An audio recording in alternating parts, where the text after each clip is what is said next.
Okay, first Buddha council, first Buddha council of Rajagriha. ఇక్కడ ఏం జరిగిందంటే కాంపిలేషన్ ఆఫ్ పీఠికాస్, త్రిపీఠికాస్ అంటాం. ఇప్పుడు జైన మతానికి సంబంధించి అంగాలు ఉన్నాయి కదా, అంగాస్ ఉన్నాయి 12, ద్వాదశ అంగాస్ అని చెప్పుకున్నాం. వీళ్ళకి సంబంధించి త్రిపీఠకాస్ అని పిలుస్తారు అనమాట. త్రిపీఠకాస్ అంటే ఏంట్రా?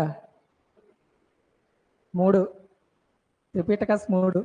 ఆ మూడాటిల్లో 2 త్రిపీఠకాస్ ఎక్కడ కాంపిలేట్ అవుతాయంటే ఫస్ట్ బుద్ధ కౌన్సిల్ తర్వాత. ఓకేనా? ఫస్ట్ బుద్ధ కౌన్సిల్లో కాంపిలేట్ చేసిన పీఠికాస్ ఏంటంటే 2 ఉంటాయి. అందులో ఒకటి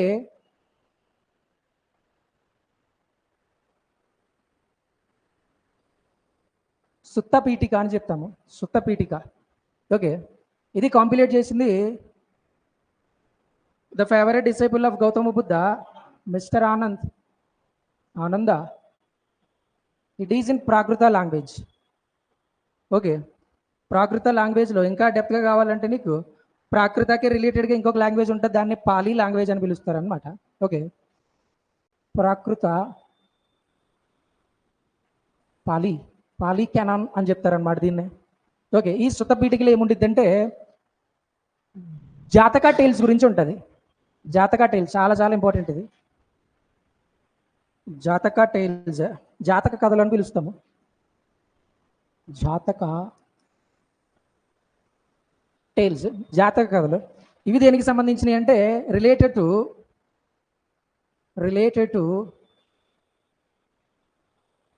బర్త్. ఈ జాతక టైల్స్లో దేని గురించి ఉంటుందని డీటెయిల్గా అడిగాడు అనుకోండి ఎగ్జామ్లో స్టేట్మెంట్ ఇస్తాడు. ద జాతక tiles refers the previous births of Gautama Buddha. కరెక్టా కాదంటే కరెక్టే. జాతక టైల్స్ వాటిని రిఫర్ చేస్తాయి అన్నమాట. గౌతమ బుద్ధుడి పూర్వజన్మల గురించి మాట్లాడేవి అంటే జాతక టైల్సే. రైట్,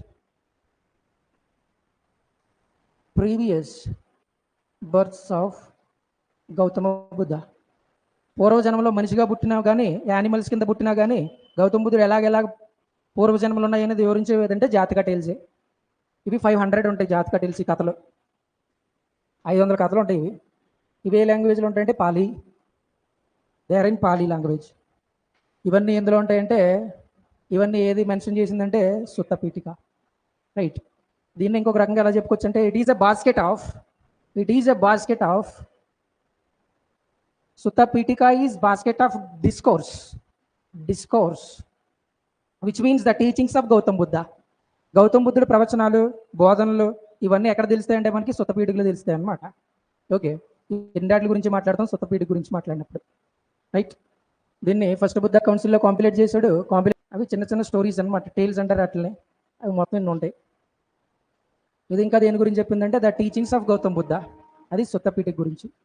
సెకండ్, ఇంకా అయిపోలే దీనికోసము. ఇంకా సుత్త పీఠికలో Pitaka it is a collection of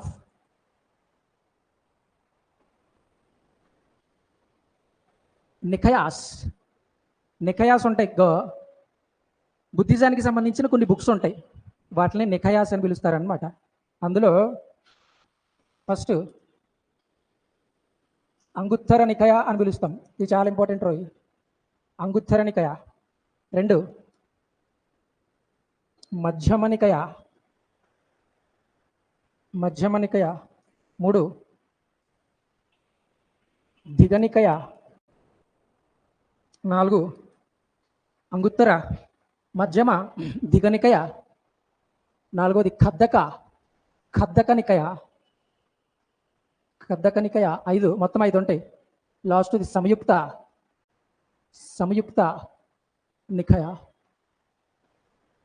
నికయాస్ అన్ని ఎందులో మెన్షన్ చేశారని అడిగితే సుత్త పీఠికలో మెన్షన్ చేస్తారనమాట. ఇవన్నీ అందులో బుక్సే, సుత్త పీఠికలో ఉన్న బుక్స్ ఇవన్నీ.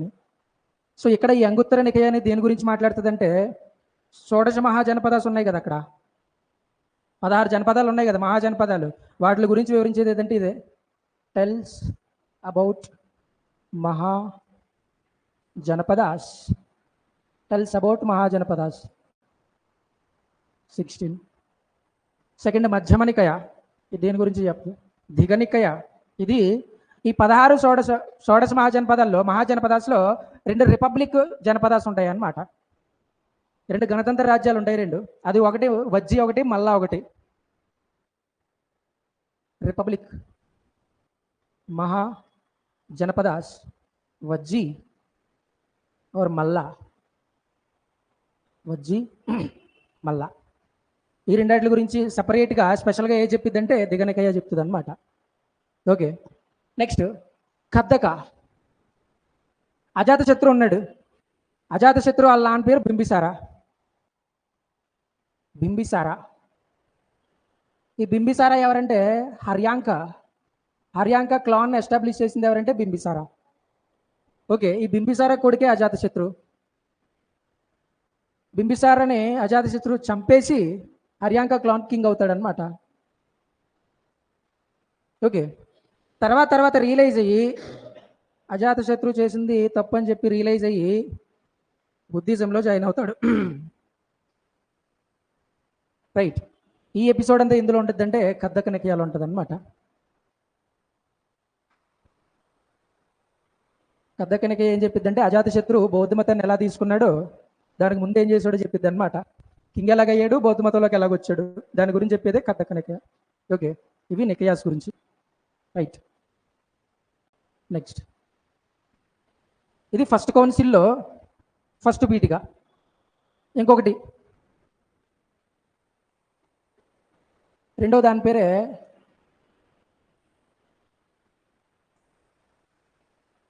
వినయ పీఠిక. మొత్తం 3 ఉంటాయిరా. ఫస్ట్ ఇది సుత్త, 2 వినయ, 3 అభిధమ్మ. 3 పీఠికాస్ ఉంటాయి. ఇందులో ఈ 2 ఫస్ట్ బుద్ధ కౌన్సిల్లో కాంపిలేట్ చేసారు, ఈ 2ను. నెక్స్ట్ ఈ లాస్ట్ ఏమో థర్డ్ కౌన్సిల్, 3వ కౌన్సిల్లో కాంపిలేట్ చేస్తారు. సో వినయ పీఠిక దీన్ని కాంపిలేట్ చేసింది ఎవరంటే ఉపాలి అని చెప్తాం అన్నమాట. ఉపాలి. నెక్స్ట్ ఈ వినయపీఠికి ఏం చెప్పిందంటే మనకి అదేమో బాస్కెట్ ఆఫ్ డిస్కోర్స్ అని చెప్పుకున్నాం. This is basket of discipline of Buddhism. బుద్ధిజంలో ఎలాంటి నియమాలు ఉంటాయి, ఎలాంటి నియమాలు ఫాలో అవ్వాలా, క్రమశిక్షణ ఎలాంటి క్రమశిక్షణ ఉంటుంది, అవన్నీ ఏం చెప్తుంది అంటే వినయపీఠికి చెప్పిద్ది అనమాట. It is a basket of discipline. Right, దీనికి సంబంధించి ఈ వినయపీఠికకి సంబంధించిన బుక్ ఉంది. దాన్ని ఏమని పిలుస్తారంటే చల్ల మగ్గం అని పిలుస్తారు. చాలా ఇంపార్టెంట్ బుక్ ఇది. ఇది పాలీలోనే ఉంటుంది. ఈ బుక్ ఏం మెన్షన్ చేసిందంటే 483లో ఫస్ట్ బుద్ధ కౌన్సిల్ కండక్ట్ చేశారు. ఆ బుద్ధ కౌన్సిల్ ఎందుకు కండక్ట్ చేశారు, ఎలా కండక్ట్ చేశారు, ఎక్కడ కండక్ట్ చేశారు, ఆ ఇన్ఫర్మేషన్ అంతా ఎక్కడ ఉంటుంది అంటే ఈ చల్లమగ్గం అనే బుక్లోనే దొరికింది మనకి. ఓకే, దీన్ని రాసింది ఎవరంటే ఈ బుక్ను రాసిన పెద్ద మనిషి బుద్ధ ఘోష అని చెప్తామన్నమాట. ఓకే, అది ఫస్ట్ బుద్ధ కౌన్సిల్ గురించి. 483లో అజాతశత్రు రాజగృహాల్లో కండక్ట్ చేసిన మహాకాశ్యప ప్రెసిడెంట్గా ఉన్న కౌన్సిల్ తర్వాత 3 పీఠికాస్లో 2 పీఠికాస్ ఇక్కడ కాంపిలేషన్ జరిగిందన్నమాట. అందులో సుత్త పీఠిక ఒకటి, వినయ పీఠిక ఒకటి. సుత్త పీఠికలో జాతక టేల్స్ గురించి మాట్లాడుతుంది, డిస్కోర్స్ టీచింగ్స్ ఆఫ్ బుద్ధ గురించి మాట్లాడుతుంది, నికయాస్ గురించి మాట్లాడుతుంది. సుత్త పీఠికలోనే జనపదాస్ గురించి మాట్లాడారు, రిపబ్లిక్ జనపదాస్ గురించి మాట్లాడతారు, ఇంకా అజాతశత్రు బుద్ధిజంలోకి ఎలాగొచ్చారో మాట్లాడారు అక్కడ. తర్వాత వినయ పీఠికలో ఉపాలి బుద్ధిజంలో డిసిప్లిన్ గురించి మాట్లాడతాడు అనమాట. రైట్, అది ఫస్ట్ కౌన్సిల్.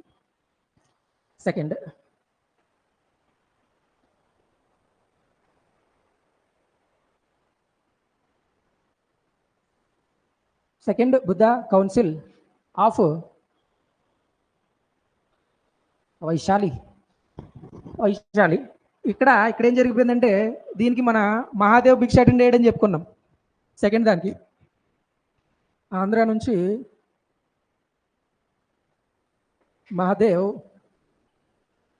భిక్షు అటెండ్ అయ్యాడు. సో ఈ కౌన్సిల్ తర్వాత for the first time Buddhism divided into two groups. Buddhism divided into two groups. ఒకరిని ఏమని పిలుస్తామంటే తెరవాదాస్ అని పిలుస్తాం. తెరవాదులు అంటారు. వీళ్ళనే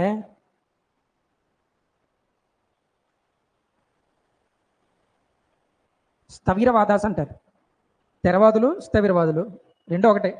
ఇక్కడికి వచ్చేటప్పటికి మహాసాంఘిక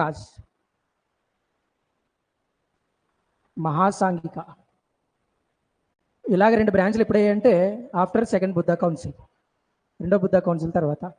నెక్స్ట్ ఇప్పుడు వీటి గురించి మాట్లాడాలా.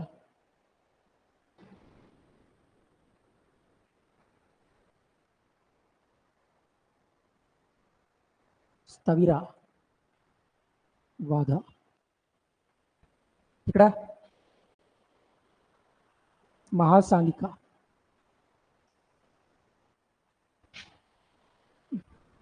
తెరవాదులు, మహాసాంఘికులు. వీళ్ళకి లీడర్ ఎవడంటే కాత్సాయన. ఈ తెరవాదులందరికీ లీడరు కాత్సాయన. ఓకే, వీళ్ళు గౌతమ్ బుద్ధ పంచకళ్యాణాస్ ఉన్నాయి కదా, birth, రినౌన్సియేషను, enlightenment, first సెరమను, the death, మహాపరినిర్యాణ. ఈ ఐదాటిని వర్షిప్ చేస్తారనమాట. వాటిని పూజిస్తారు వీళ్ళు. వర్షిప్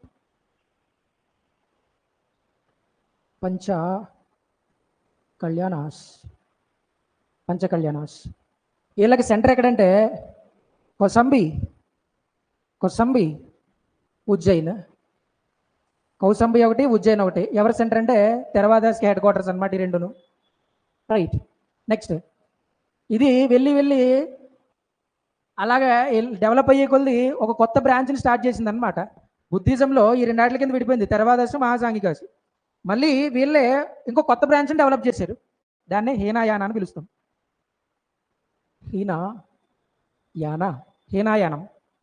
హీనాయానం, మహాయానం అని రెండు ఉంటాయి. ఆ హీనాయానం ఎక్కడి నుంచి ఉందంటే తెరవాదాస్ నుంచి వచ్చింది. రైట్. నెక్స్ట్ వీళ్ళు పెద్ద మనుషులు. వీళ్ళకి హెడ్ ఎవరంటే వీళ్ళకి మహాకాత్సాయన అని చెప్పుకున్నాం. వీళ్ళకి మహాకశ్యప. వీళ్ళేమో పంచకళ్యాణాస్కి పూజిస్తారు. వీళ్ళు దేన్ని ఫాలో అవుతారంటే ఫాలోస్ అండ్ వర్షిప్ జాతక టైల్స్. వీటిని ఎక్కువ ఫాలో అయ్యి వీటిని ఎక్కువ ఆరాధిస్తారనమాట. అంటే బుద్ధుడికి సంబంధించి పూర్వజన్మల గురించి ఎక్కువ వాళ్ళు ఫాలో అవుతుంటారు, వాటిని పూజిస్తూ ఉంటారు. వీళ్ళు మాత్రం పంచకళ్యాణాస్. నెక్స్ట్ వీళ్ళ హెడ్ క్వార్టర్ ఎక్కడంటే వైశాలి. వాళ్ళదేమో కౌశాంబి ఒకటి, ఉజ్జయిన్ ఒకటి. వీళ్ళది వైశాలి. నెక్స్ట్ హీనయానాన్ని డెవలప్ చేశారు వీళ్ళు వెళ్ళే కొద్ది. వీళ్ళేమో మహాయానాన్ని డెవలప్ చేస్తారు. మహాయాన. ఓకే, ఈ మహాసాంఘికానికి సంబంధించి, ఈ మహాయానానికి సంబంధించి ఒక సెపరేట్ బుక్ ఉంటుంది అనమాట. దాని పేరే, ఇది ఇంపార్టెంట్, ప్రజ్ఞాపారమిత శాస్త్ర అంటారు దీన్నే. ప్రజ్ఞాపారమిత శాస్త్ర. దీన్ని రాసింది ఎవరంటే ఆచార్య నాగార్జున. మిస్టర్ ఆచార్య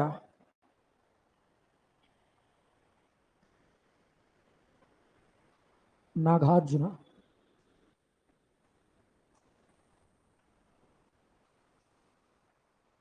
ఓకే, ఆ ప్రజ్ఞాపారమిత శాస్త్రం అనేది మహాసాంఘికులకు సంబంధించింది అనమాట. రైట్. ఇది రెండో బుద్ధ కౌన్సిల్ తర్వాత బుద్ధిజము రెండు బ్రాంచ్ల కింద విడిపోయింది అనుకున్నాం. ఆ రెండు ఇవి. ఇప్పుడు ఈ మహాసాంఘికాస్ అనే వాళ్ళు మళ్ళీ రెండు ఆటల కింద విడిపోతారు.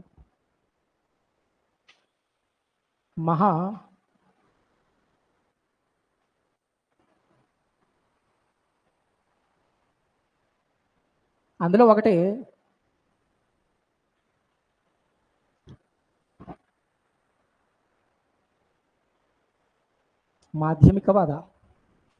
మాధ్యమికవాదం అంటాం. దీన్ని ఏంటంటారో రాసుకొని రండి మీరు. ఈ మాధ్యమికవాదాన్ని అసలు స్టార్ట్ చేసింది ఎవరంటే ఆచార్య నాగార్జున. దీన్ని ఏపీ కూడా తీసుకొస్తాడు, మన ఆంధ్ర ఏరియా కూడా తీసుకొస్తాడు. ఓకే, ఆచార్య, నాగార్జున, నాగార్జున ఆచార్య. ఓకే, ఇది మహాసాంఘికస్లో 2 బ్రాంచెస్ ఉన్నాయి. ఇంకా ఇప్పుడు మహాయాన ఉంది, ఇప్పుడు థర్డ్ బుద్ధ కౌన్సిల్ ఉంది. అదేమో సెకండ్ బుద్ధ కౌన్సిల్లో జరిగిన ఈవెంట్స్ అయ్యి. నెక్స్ట్ మూడోది third Buddha council by Ashoka at Pataliputra. President ఎవడరా? మొగలిపుత్ర తిస్సా. థర్డ్ పీఠిక ఉంది కదా, అభిధమ్మ పీఠిక. 3 అనుకున్నాం కదా మొత్తం, అందులో మూడోదే అభిధమ్మ పీఠిక అని పిలుస్తాం. ఈ అభిధమ్మ పీఠికని కాంపిలేట్ చేసింది ఎవరంటే మొగలిపుత్ర తిస్సా. అశ్వఘోష కూడా దీనికి హెల్ప్ చేస్తాడు, కాకపోతే తిస్సాగడి పేరు వచ్చింది అనమాట. ఓకే, ఇందులో దేని గురించి చెప్తారంటే ఇక్కడ కూడా బుద్ధుని టీచింగ్స్ గురించి మాట్లాడతారు. నెక్స్ట్ బుద్ధిజానికి సంబంధించిన ఆర్కిటెక్చర్ ఉంటుంది కదా, వాస్తు శిల్పకళ ఉంటుంది కదా, వాటి గురించి ఎక్కడ మాట్లాడతారంటే అభిధమ్మ పీఠికలో మాట్లాడతారనమాట. ఓకే, అది థర్డ్ బుద్ధ కౌన్సిల్. నెక్స్ట్ నాలుగోది ఫోర్త్ బుద్ధ కౌన్సిల్. ఇక్కడ ఇందాక సెకండ్ బుద్ధ కౌన్సిల్ తర్వాత 2 ఆటల కింద విడిపోయింది, అంతే 2 బ్రాంచ్ల కింద విడిపోయింది. 4గో బుద్ధ కౌన్సిల్ తర్వాత మొత్తం 18 బ్రాంచెస్ కింద విడిపోతే బుద్ధిజము 18. అందులో హీనయానం ఉంటుంది, వజ్రాయానం ఉంటుంది, మహాయానం ఉంటుంది, ఇంకా చాలా ఉంటాయి. ఓకే, దీనికి కనిష్కుడు కండక్ట్ చేసాడని చెప్పుకున్నాం, దీనికి ఆచార్య నాగార్జున అటెండ్ అయ్యాడని చెప్పుకున్నాము. ఇప్పుడు హీనయాన గురించి మహాయాన గురించి మాట్లాడదాం.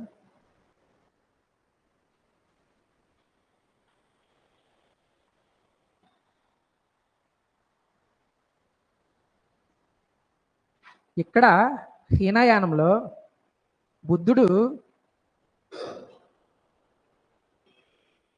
బుద్ధ an ఐడియల్ పర్సన్, ఒక ఆదర్శ పురుషుడు అనమాట. ఆదర్శంగా చూసుకునే ఒక వ్యక్తి ఎక్కడంటే హీనయానంలో. కానీ ఇక్కడ బుద్ధ అనే ఆయన ఎవరంటే గాడ్, దేవుడు. వీళ్ళకి అసలు దేవుణ్ణే నమ్మలేనిది బుద్ధిజం, బుద్ధున్నే దేవుణ్ణి చేసి నమ్మేది మహాయానం. రైట్, ఇక్కడ బుద్ధుడు దేవుడు కాదు కాబట్టి ఐడోల్ వర్షిప్పింగ్ అనేది ఉండదు, విగ్రహారాధన అనేది ఉండదు. ఇక్కడ ఐడోల్ వర్షిప్ ఉండదు, బట్ ఇక్కడ బుద్ధుడిని విగ్రహాల రూపంలో పూజిస్తారనమాట. ఐడోల్ వర్షిప్, ఐడోల్ వర్షిప్ ఇక్కడ ఉంటుంది, అక్కడ ఉండదు. నెక్స్ట్ ఈ హీనాయాన అనేది ఎక్కువ ఎక్కడ కనిపించింది అంటే మనకి శ్రీలంకలో ఎక్కువ కనిపించింది, మన ఇండియాలో అమరావతిలో ఎక్కువ కనిపించింది. శ్రీలంక అండ్ అమరావతి. ఇక్కడ మనం ఎక్కడ కూడా బుద్ధుని దేవుడి కింద భావించి ఇండియాలో ఎక్కడ కూడా. అదే చైనాలో కానీ, కొరియాలో కానీ, జపాన్లో కానీ, ఆ కంట్రీస్ ఎక్కడన్నా సరే బుద్ధుడు దేవుడు అనమాట వాళ్ళకి. సో హీనాయానం ఎక్కడ ఉందంటే అవుట్ ఆఫ్ ఇండియా, చైనాలో ఉంటుంది, జపాన్ ఉంటుంది, కొరియా ఉంటుంది, ఎక్సెట్రా ఇంకో ఉంటాయి. అది మహాయాన. వీళ్ళకి సంబంధించి హీనాయానాకి సంబంధించి ఒక యూనివర్సిటీ ఉంటుంది, బుద్ధ యూనివర్సిటీ. దాన్ని వల్లభి యూనివర్సిటీ అంటాం of Gujarat, Vallabhi university. Okay, వీళ్ళకి సంబంధించిందేమో నలంద యూనివర్సిటీ. మహాయానాకి సంబంధించింది నలంద యూనివర్సిటీ. ఇది బీహార్ ఆఫ్ రాజ్గిర్, ఇది గుజరాత్. ఓకే, అది మహాయానానికి హీనాయానానికి డిఫరెన్స్ అన్నమాట.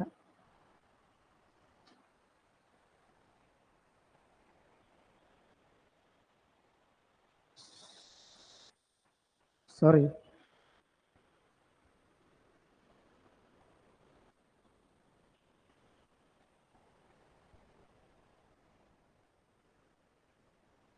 ఇక్కడ మహాసాంఘికలో బ్రాంచ్ మహాయాన. ఆ మహాయాన రెండు ఆటల కింద డివైడ్ అయిపోద్ది. మహాయాన,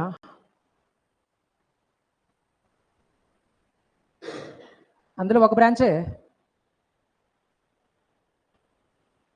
మాధ్యమికవాద. దీన్ని ఎవరు డెవలప్ చేశారు? ఆచార్య నాగార్జున. ఇంకొక బ్రాంచ్ ఉంటుంది, ఆ బ్రాంచ్నే మైత్రేయ నాథ. మైత్రేయ నాథ అని ఉంటాడు ఒక ఆయన డెవలప్ చేస్తాడు. ఇది ఎటు రాసుకుంటారు నువ్వు? ఓకే, ఇది మహాయానంలో రెండు బ్రాంచ్లు. ఇప్పుడు మనం మాట్లాడాల్సింది పెద్ద మనిషి గురించి. ఆచార్య నాగార్జున.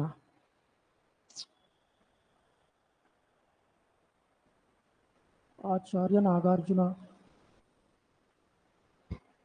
ఈయనకి ఏమని పిలుస్తామంటే ఇండియన్ ఐన్స్టీన్ అంటారు. ఇండియన్ ఐన్స్టీన్ అని పిలుస్తాం ఇతన్ని. Indian Einstein.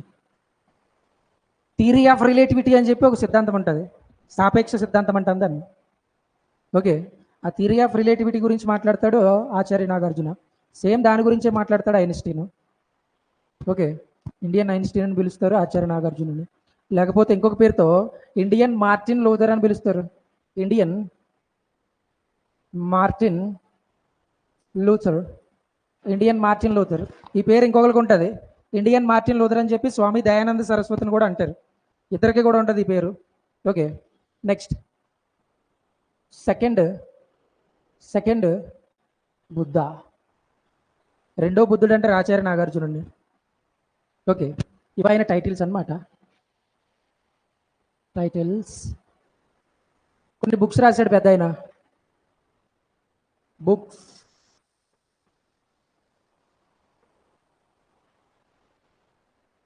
క్వశ్చన్లు ఎక్కువగా ఈ బుక్స్ నుంచి, ఆర్కిటెక్చర్ నుంచి, ఇలాంటి వాటి నుంచి అడుగుతాడు రా.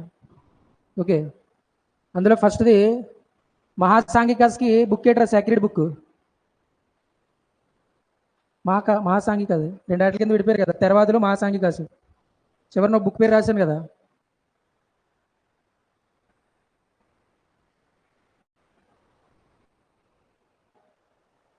ప్రజ్ఞా పారమిత శాస్త్రం. ఆ బుక్ ఎవరిదంటే అయిందే, ఆచార్య నాగార్జునదే. ప్రజ్ఞా పారమిత శాస్త్ర. ప్రజ్ఞ పారమిత శాస్త్ర. రెండోది దశభూమి అని చెప్తాం. 3 రత్నమాలిక. 4 రసరత్నాకర. ఇంకా చాలా బుక్లు ఉంటాయి. ప్రజ్ఞాపారమిత శాస్త్రం ఒకటి, దశభూమి ఒకటి, రత్నావళి ఒకటి, రసరత్నాకర ఒకటి. ఇవన్నీ ఎవరి అంటే ఆచార్య నాగార్జునుడి బుక్సే. రైట్. ఇప్పుడు సౌత్ ఇండియా, ఇక్కడ శాతవాహనస్ ఉన్నారు, ఆచార్య నాగార్జున ఉన్నాడు. ఎట్ ద సేమ్ టైం ఇక్కడ శాతవాహనస్ కింగ్ ఎవరంటే యజ్ఞశ్రీ శాతకర్ణి. యజ్ఞశ్రీ శాతకర్ణి అని చెప్తాం అన్నమాట. ఇక్కడ యజ్ఞశ్రీ శాతకర్ణి కింగ్ లాగా ఉన్నప్పుడే 4వ బుద్ధ కౌన్సిల్ జరిగింది అక్కడ. అర్థమైందా? సౌత్ ఇండియాలో యజ్ఞశ్రీ శాతకర్ణి ఉన్నాడు, ఆంధ్ర రీజియన్ కింగ్. అదే టైంలో కనిష్క కాశ్మీర్ దగ్గర 4th బుద్ధ కౌన్సిల్ కండక్ట్ చేశాడు. ఆ బుద్ధ కౌన్సిల్కి ఆచార్య నాగార్జునుడిని యజ్ఞశ్రీ శాతకర్ణి పంపిస్తాడనమాట. 4వ కౌన్సిల్కి అటెండ్ అయ్యాడని చెప్పుకున్నాం కదా, ఆచార్య నాగార్జున ఈయనే పంపిస్తాడు. ఓకే, వీళ్ళిద్దరూ ఫ్రెండ్స్ అన్నమాట. యజ్ఞశ్రీ శాతకర్ణికి అక్కడ 4వ బుద్ధ కౌన్సిల్ అక్కడ జరిగిన విషయాలన్నీ చెప్పి ఒక లెటర్ కింద రాస్తాడనమాట. ఎవరికంటే యజ్ఞశ్రీ శాతకర్ణికి. ఆచార్య నాగార్జున యజ్ఞశ్రీ శాతకర్ణికి ఒక లెటర్ రాస్తాడు, దాని పేరే సృహుల్లేఖ.